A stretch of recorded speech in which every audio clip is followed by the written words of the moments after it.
On November 15th, 2001, Microsoft released the original Xbox with Halo Combat Evolved, which would ship with the console. Then, in 2004, Halo 2 would be released. Halo 3 would then be released in 2007. Halo Wars and ODST would be released in 2009. In 2010, Halo Reach would be released. This would be the final game that Bungie would release as the main developers of Halo. In 2011, 343 Industries took over the mantle and released Halo Combat Evolved Anniversary for Halo 1's 10th anniversary.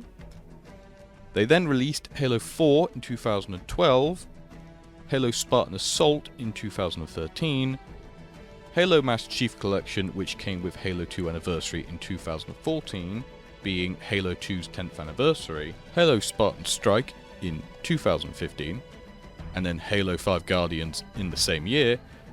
In 2017, Halo Wars 2, alongside with its DLC Awakening the Nightmare. Then, in 2018, as an arcade game, Halo Fireteam Raven was released. And now, less than a month from the day this video comes out, Halo Infinite will be coming out in 2021. It's been one hell of a 20-year thing for Halo and Xbox. And really, neither would be here without the other. Without Xbox, Halo would probably have never been made. And without the success of Halo 1, the Xbox original may not have sold as many as it did. So really, they both have each other to thank for lasting so long.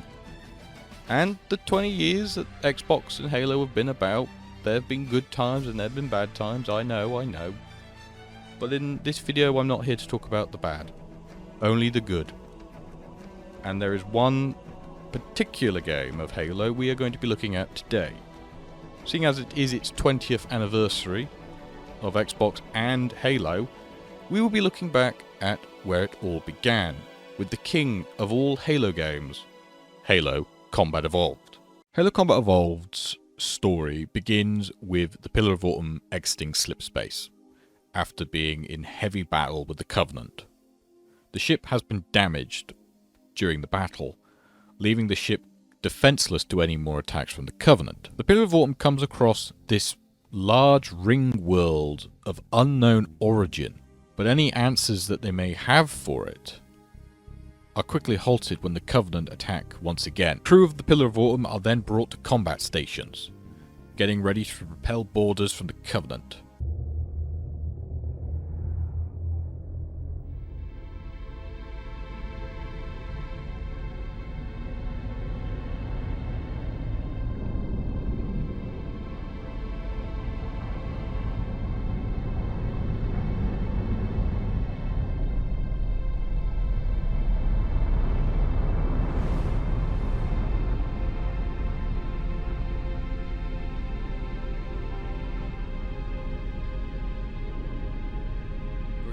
All I need to know is, did we lose them? I think we both know the answer to that.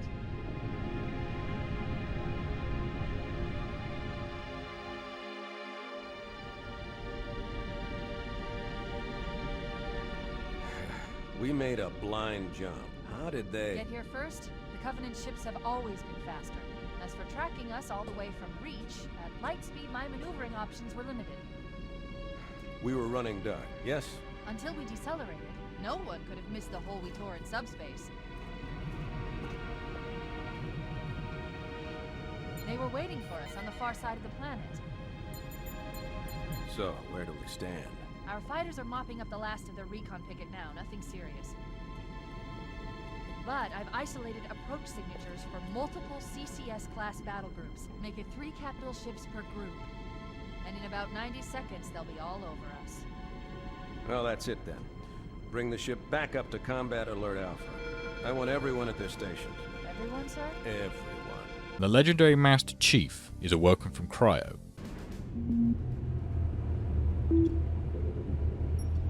Whoa. Sir? Right. Let's thaw him out. Okay. Bringing low-level systems online. Cracking the case in 30 seconds.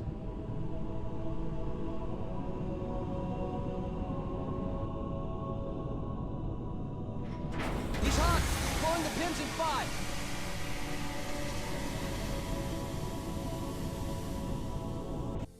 Then ordered to the bridge to meet with Captain Jacob Keyes, who will entrust him with Cortana to ensure that the Covenant do not get their hands on any information regarding to where the location of Earth is.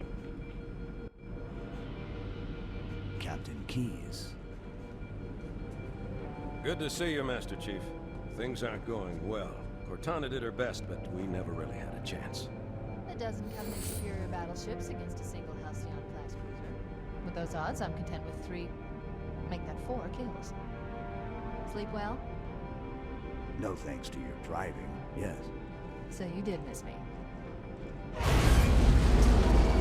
Report! It must have been one of their boarding parties. I'd guess an antimatter charge. Ma'am! Fire control for the main cannon is offline! Captain, the cannon was my last offensive option. All right, then. I'm initiating Cold Protocol Article 2. We're abandoning the Autumn. That means you too, Cortana. While you do what? Go down with the ship? In a manner of speaking. The object we found, I'm gonna try and land the Autumn on it. With all due respect, sir, this war has enough dead heroes. I appreciate your concern, Cortana, but it's not up to me. The protocol is clear. Destruction or capture of a shipboard AI is absolutely unacceptable, and that means you're leaving ship. Lock in a selection of emergency landing zones, upload them to my neural lace, and then sort yourself for a heart transfer. Aye, aye, sir. Which is where you come in, Chief. Get Cortana off this ship. Keep her safe from the enemy. If they capture her, they'll learn everything. Force deployment, weapons research, Earth. I understand. The Autumn will continue evasive maneuvers until you initiate a landing sequence. Not that you'll listen, but I'd suggest letting my subroutines handle the final approach. Excellent work, Cortana. Thank you. Are you ready?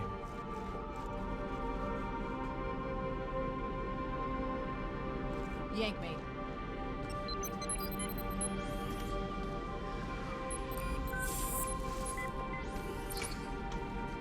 Good luck, Master Chief.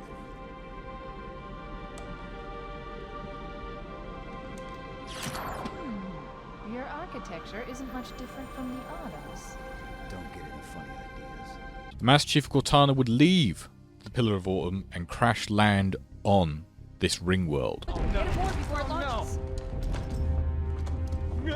Now would be a very good time to leave. Punch it. Aye, sir.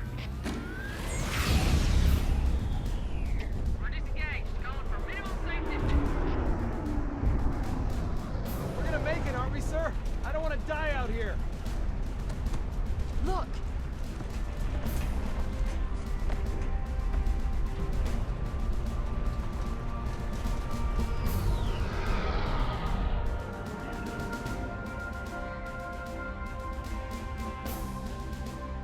What is that thing, Lieutenant? Hell if I know. We're landing on it. You're on them! She's been hit! I knew it. The Autumn's accelerating. Keys is going in manual.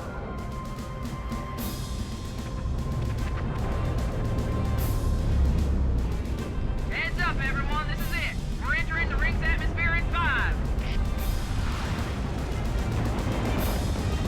Sure you wouldn't rather take a seat? We'll be fine. I still have fingers that we crossed.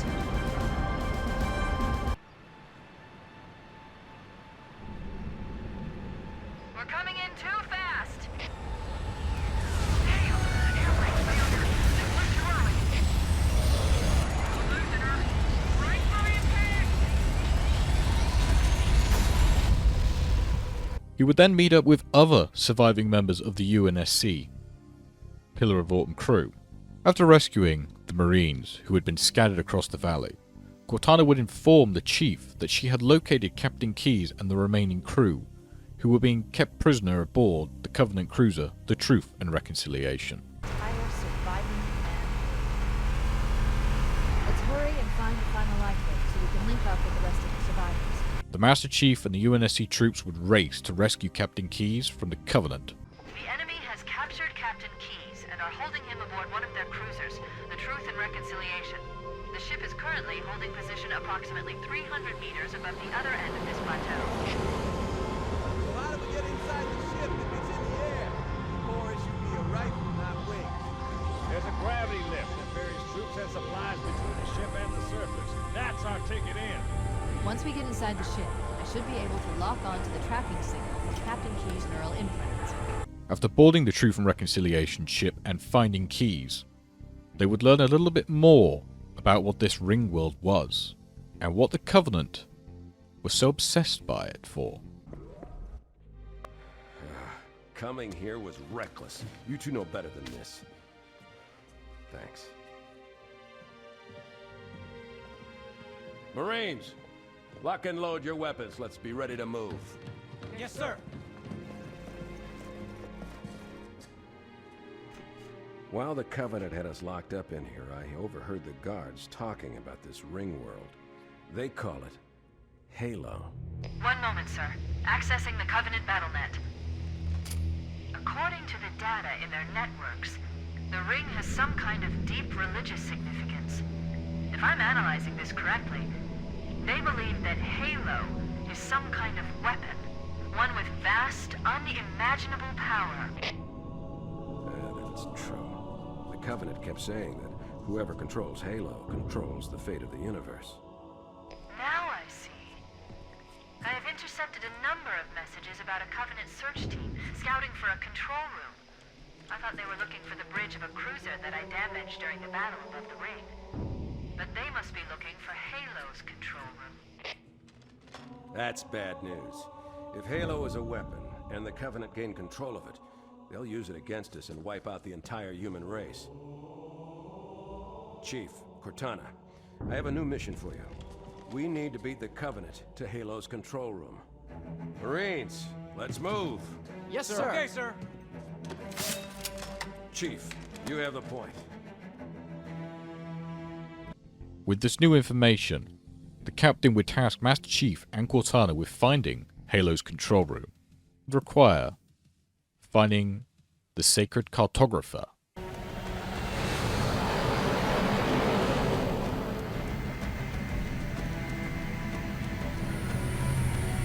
Covenant believe that what they call the silent cartographer is somewhere under this island. The cartographer is a map room that will lead us to Halo's control center. The island has multiple structures and installations. One of them contains the map room. We're approaching the LZ. It's gonna be hot. Get set to come out quick. Touchdown! Hit it, Marines! Which was a map room which would lead humanity to Halo's control center. That holo panel should activate the map. Analyzing. Halo's control center is located there. That structure appears to be some sort of temple or shrine, if I'm interpreting this correctly.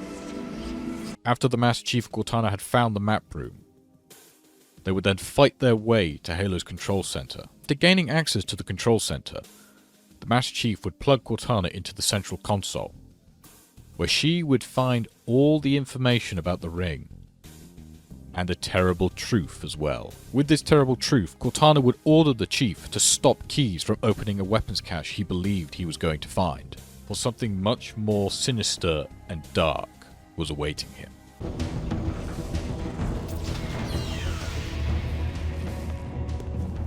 This is it.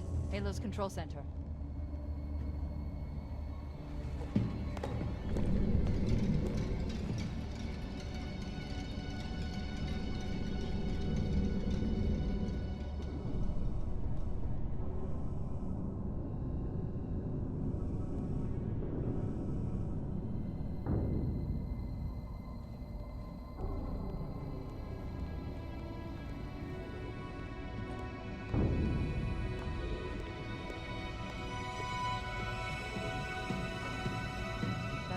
Try there.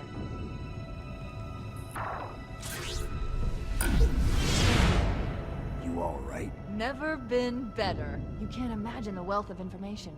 The knowledge, so much, so fast. It's glorious. So, what sort of weapon is it? What are you talking about? Let's stay focused. Halo, how do we use it against the Covenant? This ring isn't a cudgel, you barbarian. It's something else. Something much more important. The Covenant were right. This ring, it's Forerunner. Give me a second to access. Yes, the Forerunner built this place, what they called a fortress world, in order to... Wait. No, that can't be. Oh, those Covenant fools. They must have known. There must have been signs. Slow down. You're losing me. The Covenant found something. Buried in this ring. Something horrible. And now, they're afraid. Something buried? Where? The captain. We've got to stop the captain. Keys? The weapons cache he's looking for. It's not really... We can't let him get inside. I don't understand. There's no time. Get out of here, find keys, stop him. Before it's too late! The chief would go to Keyes' last known location, in a swampy area, where the weapons cache was supposedly held. The chief would find a structure further into the swamp, and go inside. But all he would find inside was death and misery. Chief would come across a door that had been locked. After unlocking the door, a body of a dead Marine would fall to his feet. The Master Chief would go into the room and find a helmet on the floor of Jenkins.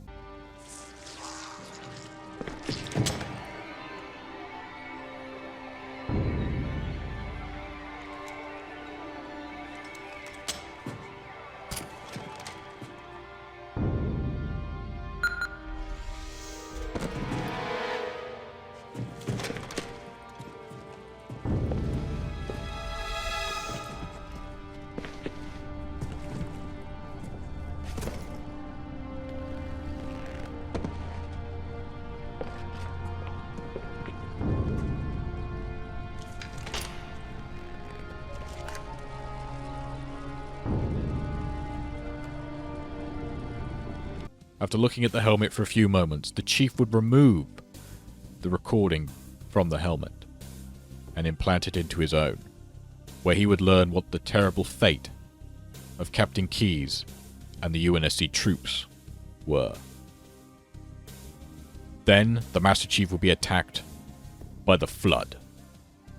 After fighting his way out of the facility and back out into the swamp, he would be greeted by the monitor of Installation 04. 343, Guilty Spark, who would ask the Spartan to help him in stopping the Flood. Greetings. I am the monitor of Installation 04. I am 343 Guilty Spark. Someone has released the Flood. My function is to prevent it from leaving this installation, but I require your assistance. Come, this way.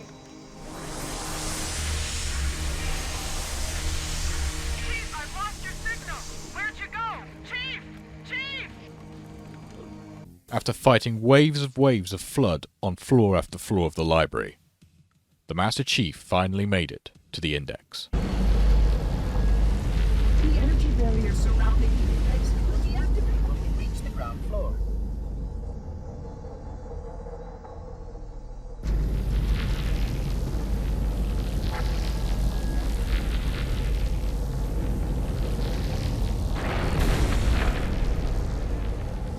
You may now retrieve the Index.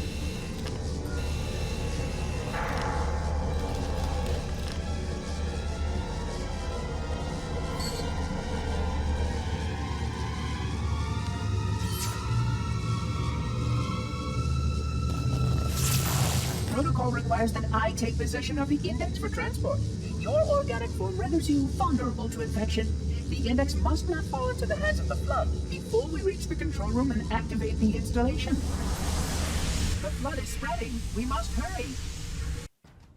343 would teleport the Master Chief and himself back to Halo's control center, where the Chief would activate the Index, which would activate Halo. Cortana would stop the activation of Halo with seconds to spare, explaining to the Chief what Halo's true purpose was, and how it would destroy the Flood, but only by destroying every living sentient being in the galaxy. Which means that any organism with sufficient mass and cognitive capability is a potential vector.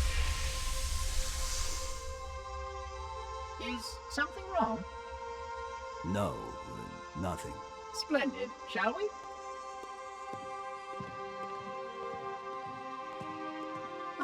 I am a genius.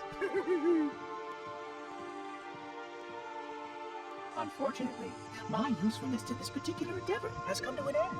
Protocol does not allow units with my classification to perform a task as important as the reunification of the index with the core. That final step is reserved for you, Reclaimer.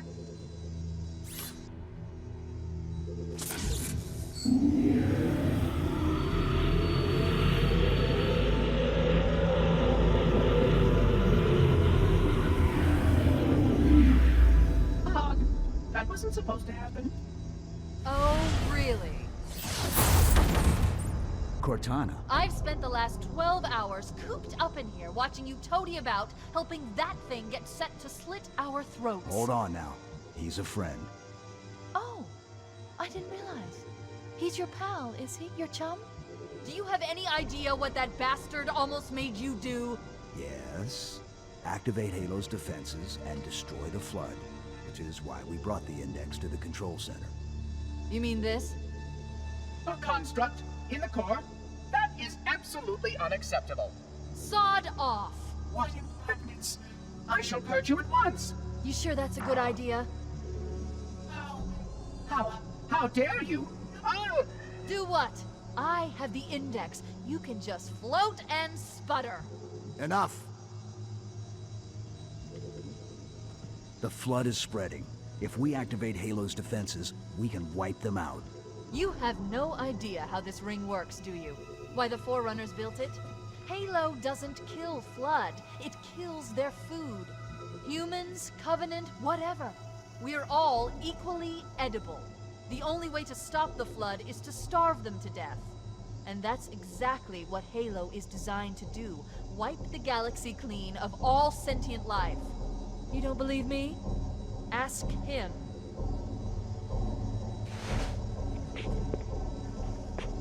Is it true? More or less. Technically, this installation's pulse has a maximum effective radius of 25,000 light years. But once the others follow suit, this galaxy will be quite devoid of life. Or at least any life with sufficient biomass to sustain the Flood. But you already knew that. I mean, how couldn't you? Left out that little detail, did he? We have followed outbreak containment procedure to the letter. You were with me each step of the way as we managed this crisis. Chief, I'm picking up movement. Why would you hesitate to do what you've already done? We need to go. Right now. Last time you asked me, if it were my choice, would I do it? Having had considerable time to ponder your query, my answer has not changed. There is no choice. We must activate the ring. Get us out of here. If you are unwilling to help, I will simply find another. Still, I must have the index. Give your construct to me, or I will be forced to take her from you. That's not going to happen. So be it. Save his head. Dispose of the rest. Cortana and the Chief would need to destroy 3 pulse fusion generators, which were located near the control room. These were Halo's main firing mechanisms. With these damaged, the Monitor would not be able to activate Halo without the index, until they had been repaired. The machinery in these canyons are Halo's primary firing mechanisms. They consist of 3 phase pulse generators that amplify Halo's signal and allow it to fire deep into space. The power levels are enormous. I can't even begin to calculate the pulse's range.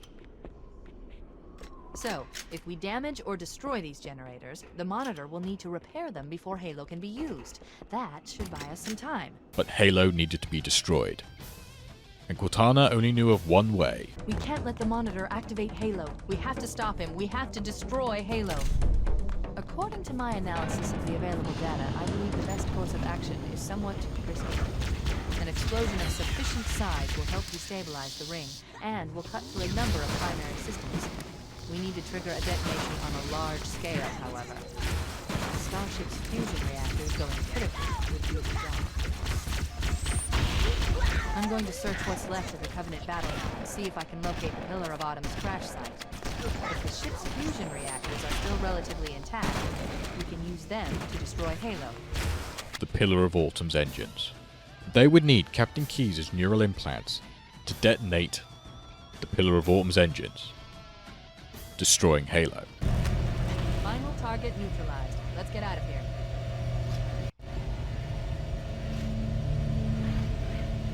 Let's find a ride and get to the captain. No, that'll take too long. You have a better idea? There's a teleportation grid that runs throughout Halo. That's how the monitor moves about so quickly. I learned how to tap into the grid when I was in the control center. Unfortunately, each jump requires a rather consequential expenditure of energy. Something tells me I'm not gonna like this. But I'm pretty sure I can pull it from your suit without permanently damaging the things. Needless to say, I think we should only try this once. Do it.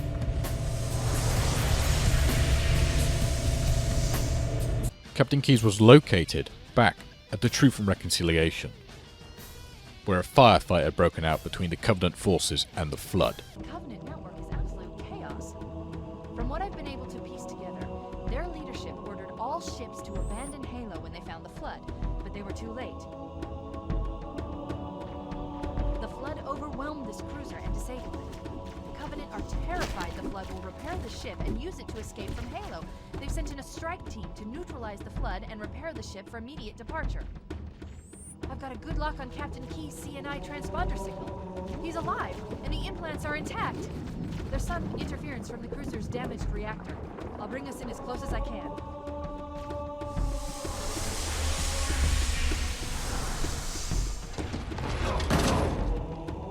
Oh, I see. The coordinate data needs to be... Right. Sorry. The Master Chief of Cortana would find Captain Keyes, but he was no longer human. The Flood had turned him into a proto-Gravemind. With no other choice, the Master Chief would smash the proto-Gravemind's face in, retrieving the neural implants.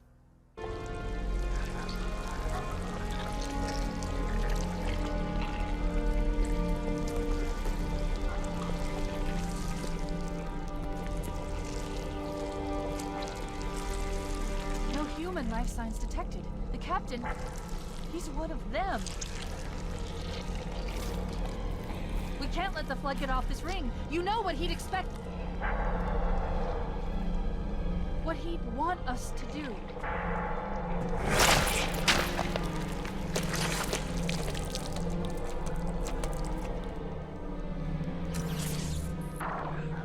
It's done. I have the code.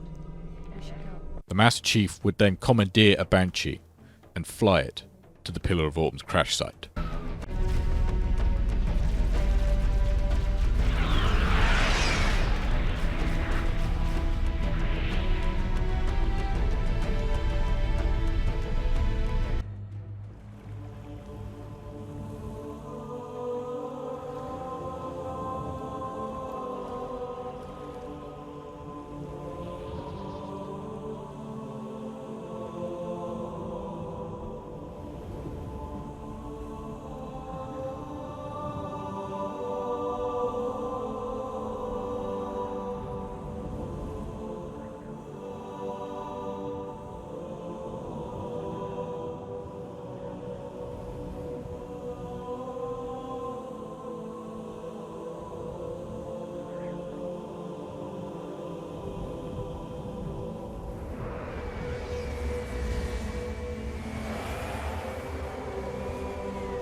This thing is falling apart. It'll hold. We're not gonna make it. Pull up! Pull up! You did that on purpose, didn't you?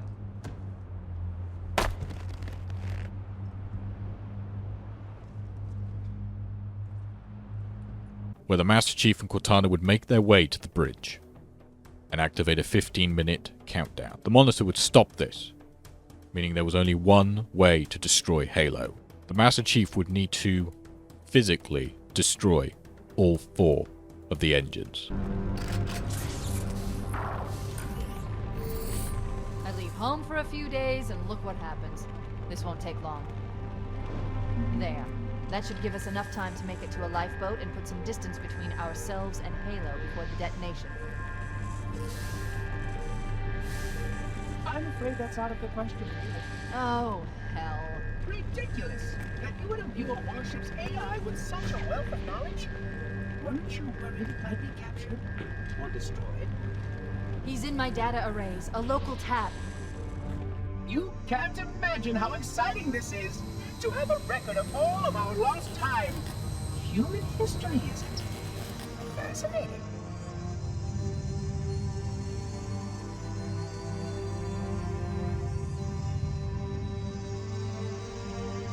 Oh, how I will enjoy every moment of its categorization.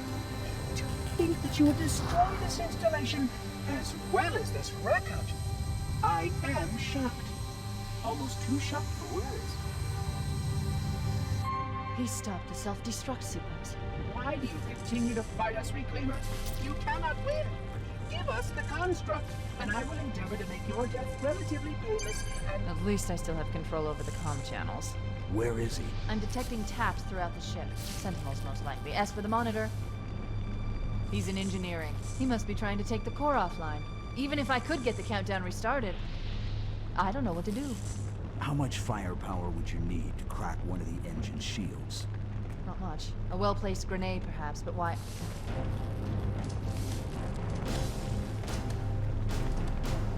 Okay, I'm coming with you. Chief, Sentinels!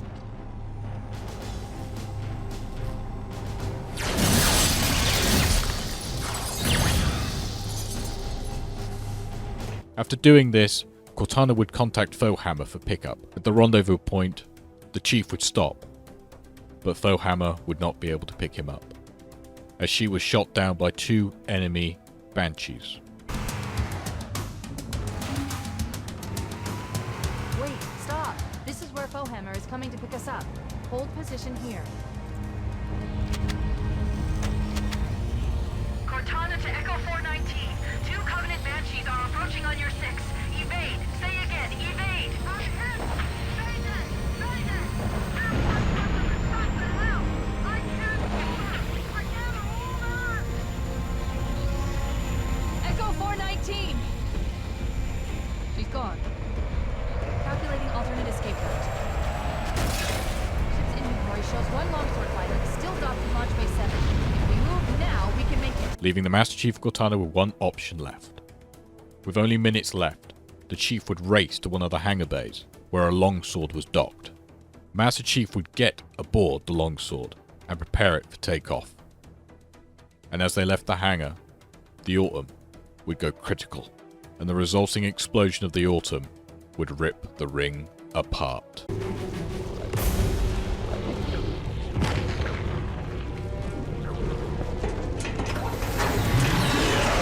Cutting it close!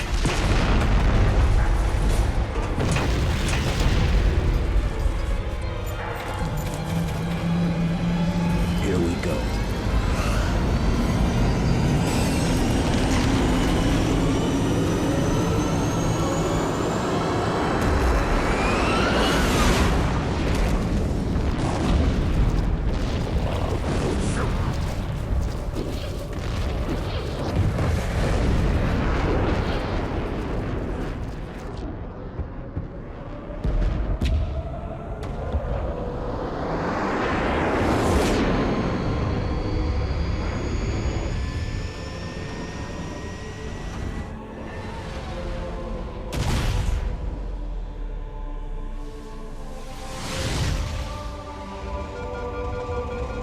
Shut them down. Leave them later.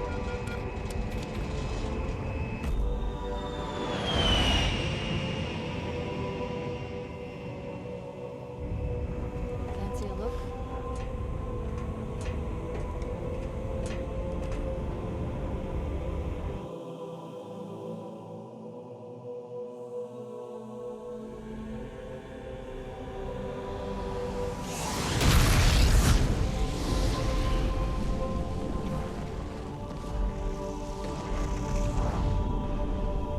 Did anyone else make it?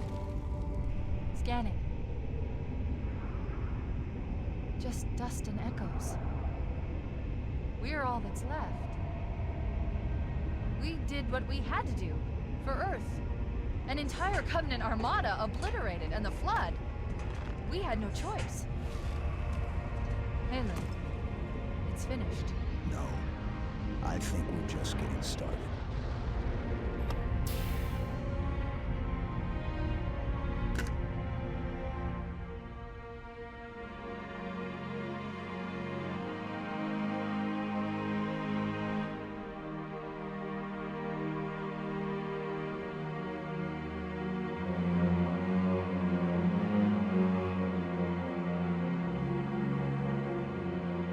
Halo Combat Evolved had some of the best level designs and sandboxes that I can remember from a game of that old.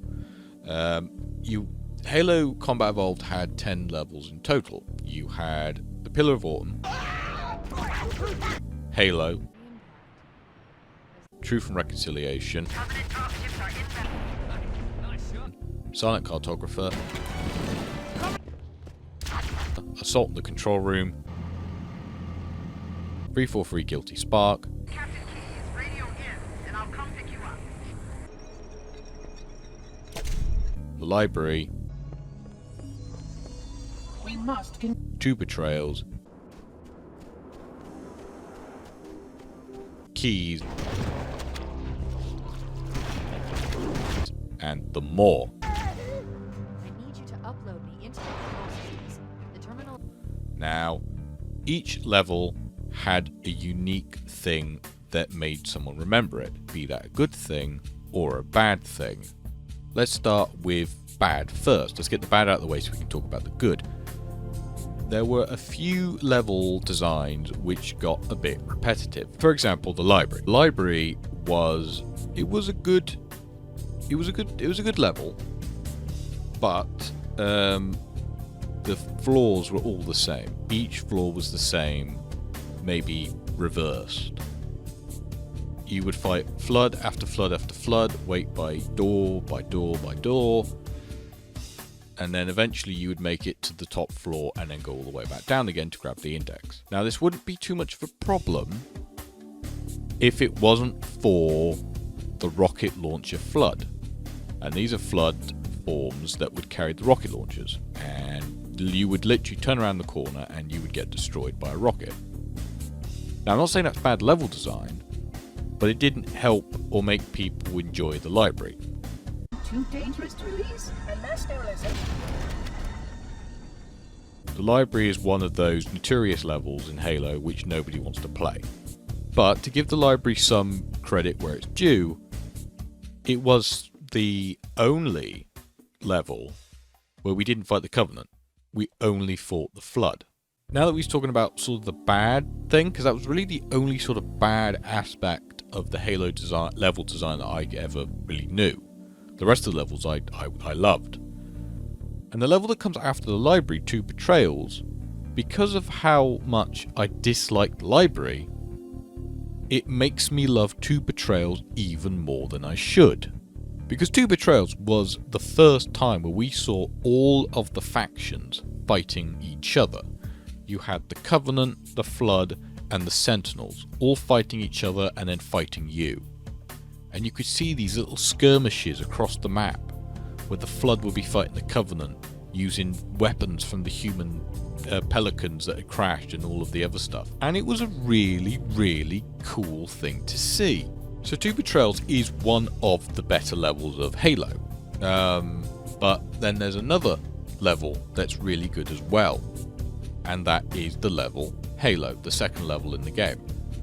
And that's at the very beginning when you step out of the life pod. And you step out of the life pod and you take your first look into the sky and you see this ring going around you and behind you, behind the waterfall and then down again. And it just makes you think of how big this ring is compared to you, compared to a ship. And it's just a really, really good opening to what Halo has to offer. But then there is another level that I really love. And that is 343 Guilty Spark. That level is absolutely beautiful. And I'll go into more why when I talk about how the game is able to tell a story within the levels. But the levels in Halo 1 are on par with the levels of Halo 3. Because the levels in Halo 3 I love, but I love Halo 1's levels that much more. So we've talked about the campaign, the story of the campaign, we've spoken about the level design. Now I'm going to talk about one of the levels in Halo which is really good at telling a story. And that is the level 343. Now, this level is the introduction level to the Flood. This is where we learn all about the Flood and, you know, this unknown entity that can just destroy anything in its path.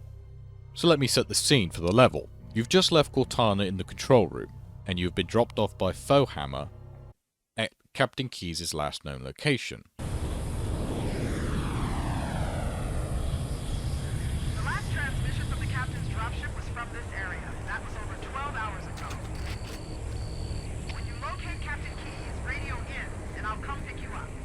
This murky sort of swamp. This is the first level when you are actually alone. No marine backup, no Cortana. There are other little things you notice. As soon as you get out of the Pelican, on your left there is a downed Pelican with a radio going on saying that Captain Keyes' team had been attacked by an unknown enemy.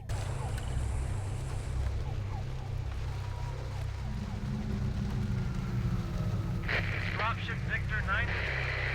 Killer bottom. Assistance. We are under attack by some new kind of hostile that isn't Covenant. Captain Keyes has been captured by hostiles. Dug in at a large structure in a swamp. We can hold out. Please. So that sets off some alarm bells. Next, you see a Covenant dropship which has been taken down.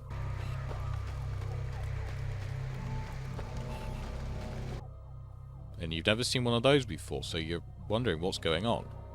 Then next, you see a group of jackals and grunts running away in the opening cutscene.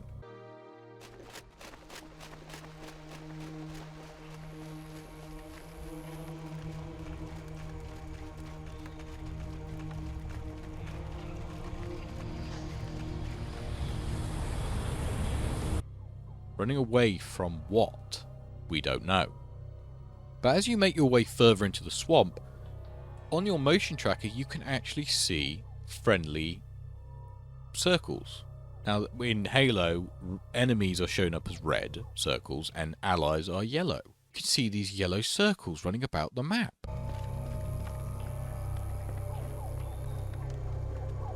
And if you look closely, you can actually see something in the far distance running away.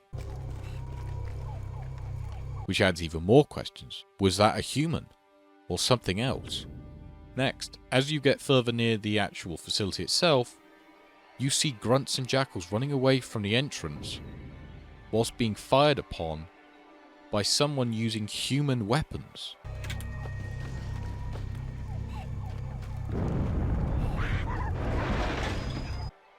But the more interesting of the entire level is you never face an elite. There are only grunts and jackals. There are no elites in the entirety of the level, and that is strange.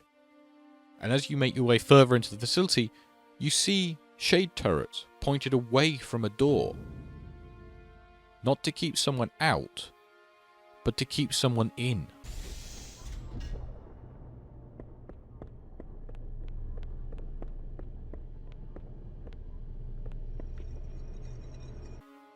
And then we come to the moment of truth. The moment where Master Chief watches a recording from Jenkins' helmet.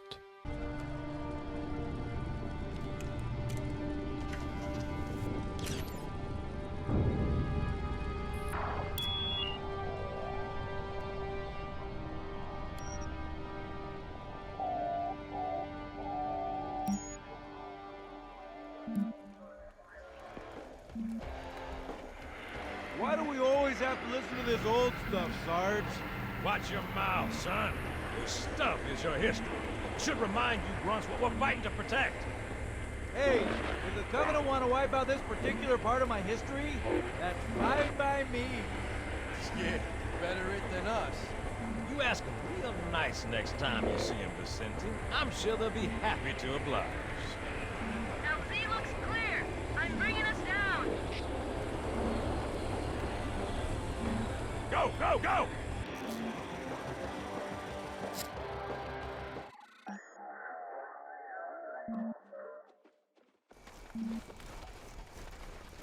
Stay close, Jenkins.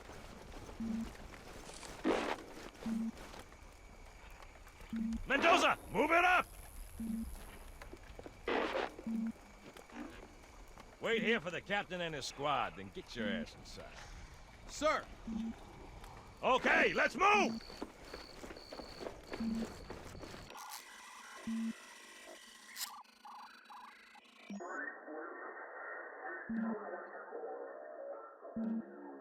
Which is weird, right? I mean, look at it. Something scrambled the insides. What's that? Plasma scoring? Yeah, I don't know. Maybe there was an accident, you know, friendly fire or something? What do we have, Sergeant? Looks like a Covenant patrol. Badass elite units. All KIA. Real pretty. Friend of yours? Nah, we just met.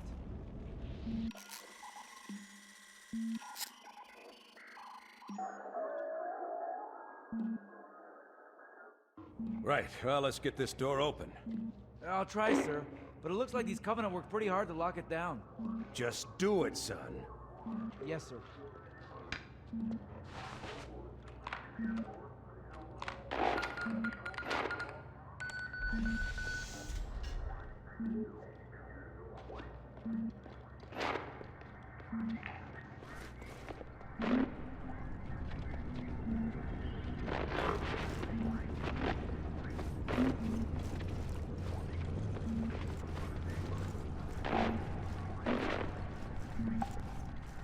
Got a bad feeling about this. Boy, you always got a bad feeling about something. What's going on, soldier? He's got contacts. Lots of them. But they're not Covenant. They're just tearing through us. What the... Oh, no! Corporal, do you copy? Over. Mendoza, get your ass back up to second squad's position and find out what the hell is going on. But... I don't have time for your lip, soldier. I gave you an order. Sarge! Listen! What is that? Where's that coming from, Mendoza? I don't... There! Get out!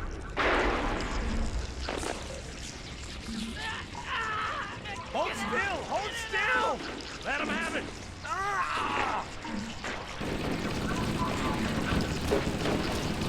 Sergeant, we're surrounded. God damn it, Jenkins! Fire your weapon!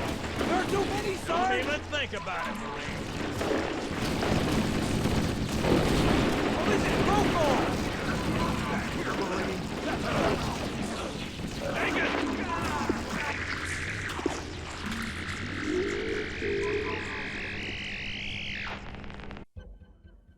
And that recording sets the tone for the rest of the level. Because now, after playing a couple of hours of the campaign, you felt like this strong super soldier that could take on the world. But now you're scared, because you have no idea what these are. They rush at you without any care for themselves or others, wanting to kill you, to rip you apart. And then we realise why there have been no elites. The only bodies that the Flood can consume are humans and elites. They can't do jackals and they can't do grunts. So all the elites have been turned into Flood. And all the humans have been turned into Flood. And they're now fighting just you.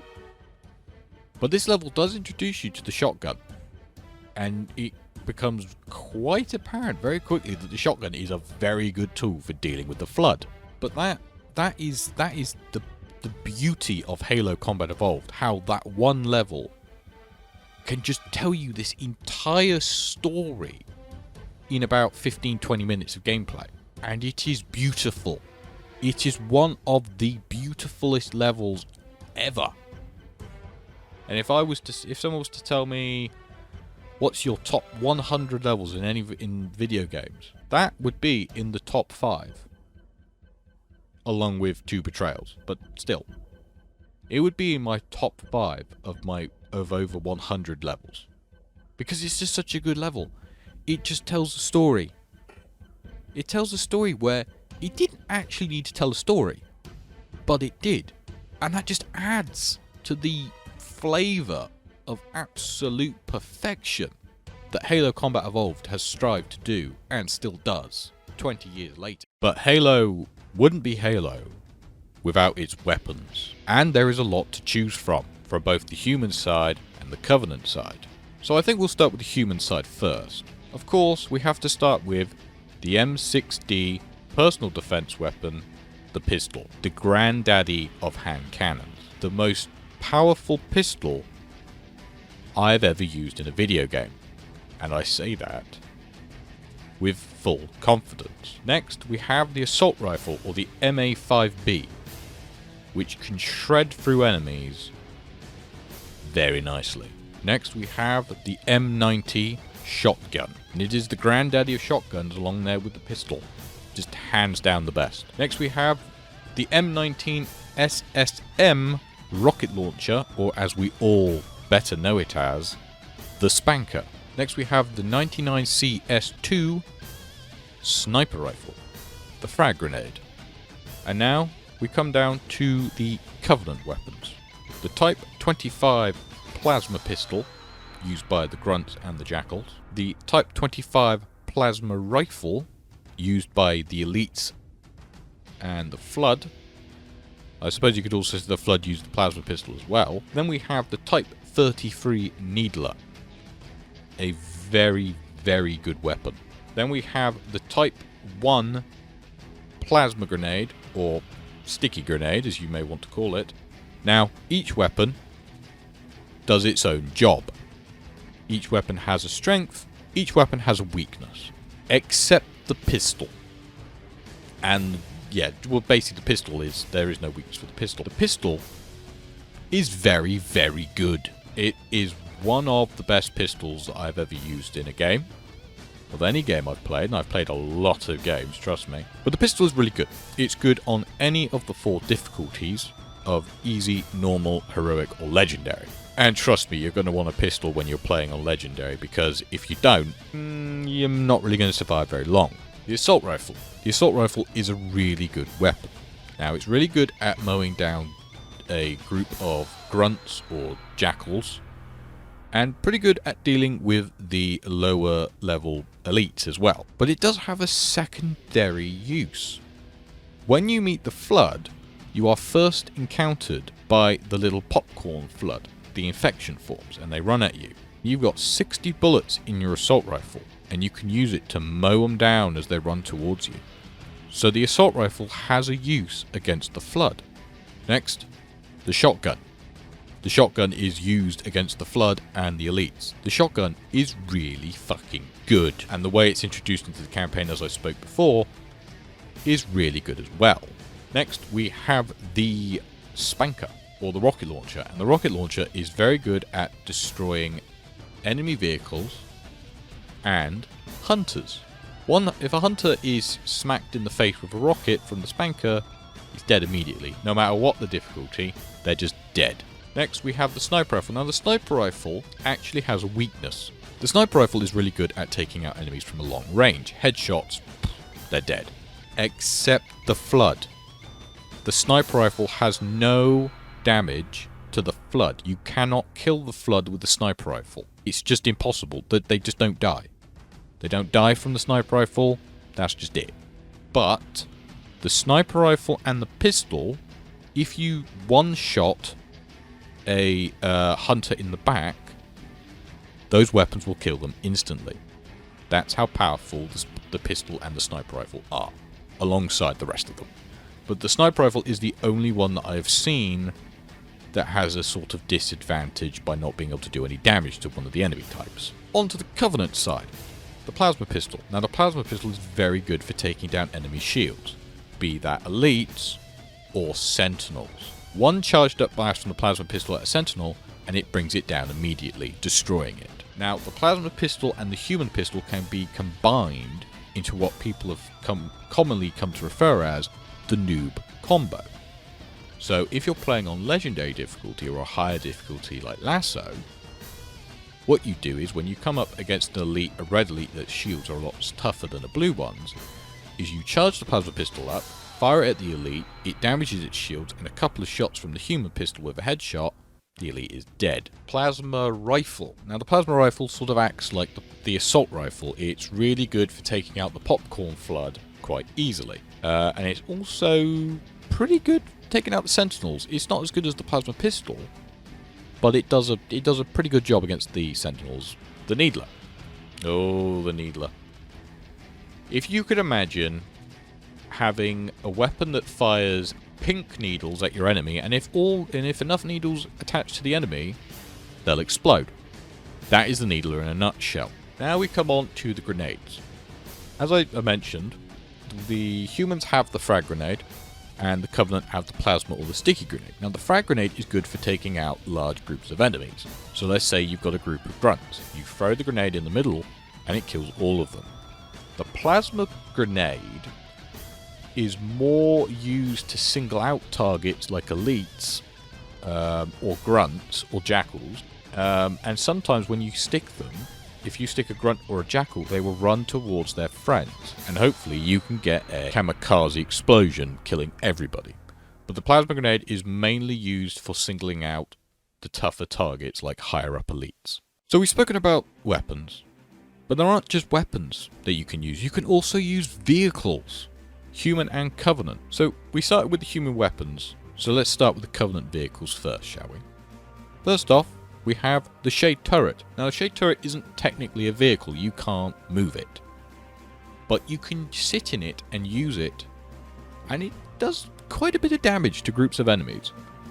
So it is technically a vehicle. You just can't drive it. We have the Ghost. Now the Ghost is actually a very weird vehicle. When I first saw it all the way back in Combat Evolved, I didn't understand what it was. I saw this pink sort of weird thing that had a front and then some like wings to the side, and then when you get in it, it sort of floats off the ground and it just hovers about. And I was like, oh, this is pretty cool. You can hover about. It's got two plasma cannons on the front which fire. They do a lot of damage. Well, they don't do a lot of damage, but they do some pretty good damage. We have the Banshee. Now the Banshee is actually pretty cool. It has two fire modes. It has the same sort of plasma cannons as the Ghost, but it also has a Banshee bomb, which can deal a lot of damage. And if you can sort of aim it correctly, you can deal a lot of damage to a group of enemies. Now, I've only mentioned 3 Covenant vehicles. As we all know, there are 2 others, a Wraith and the gunship. But you can't pilot the gunship and you can't pilot the Wraith because that wasn't a thing until Halo 2. Now that we've spoken about those 3, let's move on to the human vehicles, which are actually a lot less. There are 2 human vehicles. We're going to start off with the first one, being the Warthog, which is the first vehicle you get to drive in Halo, during the level Halo. Now, the Warthog is actually very good. It can hold up to 3 people, a driver, a passenger, and a gunner. And the gunner will be able to use the Warthog's machine gun. And the machine gun is actually very good at dealing damage to elites and grunts and jackals. Not so much hunters, unless you could probably get a good few well-timed hits in the back. But other than that, yeah. Next, we come on to something that can take out hunters. The Scorpion Tank. Now the Scorpion Tank is a beauty.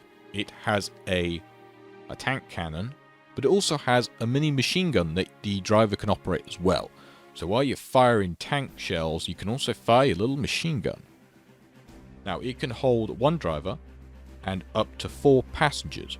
2 people, well, yeah, 1 person sitting on each of the wheel tread sort of places on the tank. Later on down the line, it would be changed so that you wouldn't have the driver actually controlling both the machine gun turret and the tank cannon itself. In Halo 3, you'd actually have a single seat that someone would sit in, so you could actually have up to 6 people. And that is still a common trend now in the later Halo games. Halo Combat Evolved has some of the best music that is ever used in any game. And it was created by Marty O'Donnell and Michael Salvatore. Now, the music of Halo is so iconic that you could play the Halo theme to anyone, and they would know it's from Halo. They didn't even have to have played the game, or knew that Halo existed. That is how iconic the Halo music and theme is. People just know it off by heart. The music in Combat Evolved is used so well during the campaign that there are times during the campaign where they choose the music to hit at the right place. So just before a battle, or during a cutscene, or near the end, or near the beginning. The music was chosen perfectly. And while you're playing the game, you're probably 80 to 90% of the time there's some background music playing, and then when there needs to be no music during, I don't know, maybe some dialogue, then it's not really missed, because if you're adding music to the entirety of the game, it would be good, don't get me wrong, but it just works better the way it has been. So like I said, the music is used in key areas during levels. That can either make you feel like a badass, actually taking part in military operations, or sometimes give you goosebumps. The sort of like really excited goosebumps. And here are a few examples of what I mean. First example. The main theme actually plays at the start of the 4th mission, the Silent Cartographer, when you're fighting the Covenant on the beach, and you see that iconic scene of the Pelicans dropping the Chief off with the Marines and them fighting up the beach. Touchdown! Hey, Marines!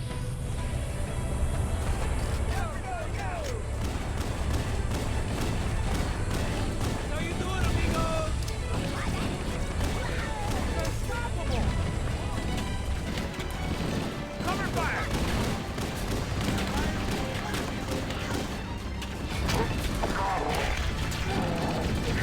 As the music is playing, the player wants to actually try to get kills while the music is playing at certain points, so you feel like an actual badass, fighting on the beaches. Another example of this is during the 8th mission, 2 Betrayals. It's near the end when you come out of the underground section, and it's the chapter called The Final Run, where you're going after the very final pulse generator. And this is during night, and you're coming out of the entrance with the Covenant and the Floods fighting each other. And just as you're about halfway out of the tunnel, the song Under the Cover of Night starts playing. And that was playing during Truth and Reconciliation, where during the night, you're sneaking, trying to sneak with the sniper rifle onto the Truth and Reconciliation to save Captain Keyes. And the music just plays so well with the atmosphere of the actual mission, because it's during the night, you don't really want to be seen, because you want to sort of let the Covenant and the Flood fight each other so you can just get on with what you got to do.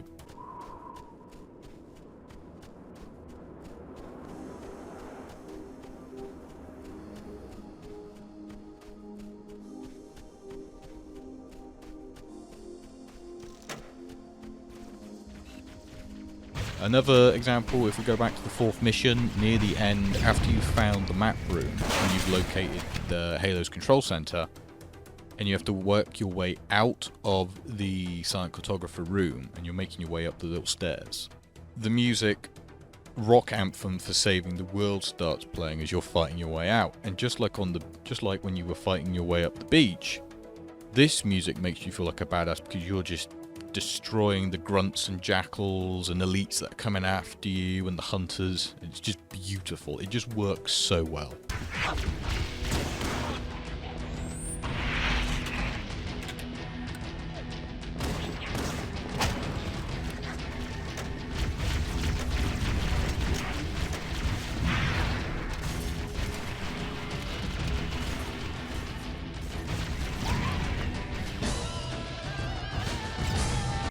One song that came out of Halo Combat Evolved, which was called A Walk in the Woods, is so iconic that it has been used in several other Halo games, being Halo 2, Halo 3, Halo Reach, Halo 1 Anniversary, and Halo 2 Anniversary. Now, they're not all called A Walk in the Woods. They're all named different things.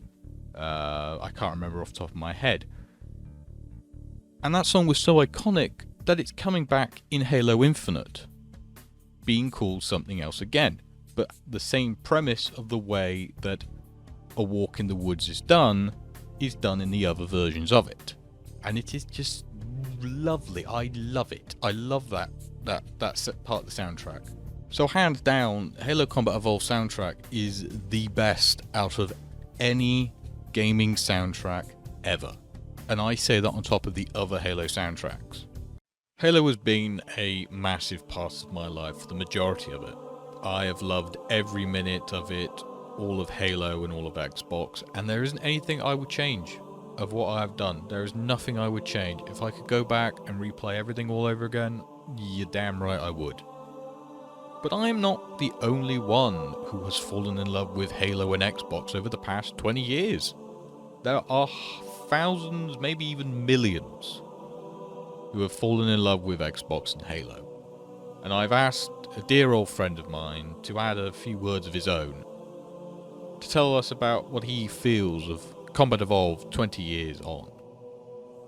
I do hope you have enjoyed this very special video on Halo Combat Evolved's 20th anniversary. It was a joy to make and a joy to replay Halo 1 again. And so with that, I will see you all in the next video. Delicaster 54, the floor is yours, my friend. Hey guys, Delicaster 54 here. Halo has been one of the biggest parts of my life. This game and the characters within have been with me for my entire life. And while Halo as a whole is important to me, Halo Combat Evolved has a very special place in my heart. Halo Combat Evolved was the first game I ever played. I remember back in the day picking up the controller for the first time and playing some local split screen with my brother. The story of Halo Combat Evolved is incredible, and it beautifully paved the way for the story that we've received over the last 20 years, leading all the way up to Halo Infinite. After playing it for the first time, and then going back to play it now, Halo Combat Evolved is still just as good as that first experience. And after so many years of its release, maturing alongside the growth of the game, I gained an even bigger appreciation for it, and its story, and I've found more value in it. The multiplayer within the game, while I was the worst at it back in the day, was an absolute blast, and playing split screen with my friends, both in multiplayer and in the campaign, remains as some of the best memories that I have. Halo brought together an increasingly massive community, and it continues to grow to this day. Halo also brought some of me and my friends closer together. This game will forever hold that special place in my heart, alongside the characters that Bungie created. So, happy 20th birthday to the Halo franchise, to Halo Combat Evolved, and here's to another amazing 20 years of Halo.